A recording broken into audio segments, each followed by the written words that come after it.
بسم اللہ الرحمن الرحیم۔ شروع کرتا ہوں اللہ کے نام سے جو بڑا مہربان نہایت رحم والا ہے۔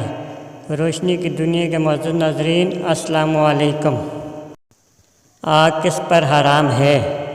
حضرت عبداللہ بن مسعود رضی اللہ تعالیٰ عنہ بیان کرتے ہیں کہ حضرت صلی اللہ علیہ وآلہ وسلم نے فرمایا، کیا میں تمہیں بتاؤں کہ آگ کس پر حرام ہے؟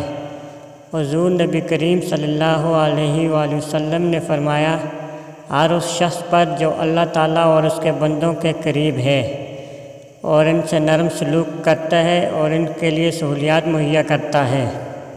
اللہ پاک مجھے اور آپ سب کو اس حدیث پر عمل کرنے کی توفیق عطا فرمائے، آمین۔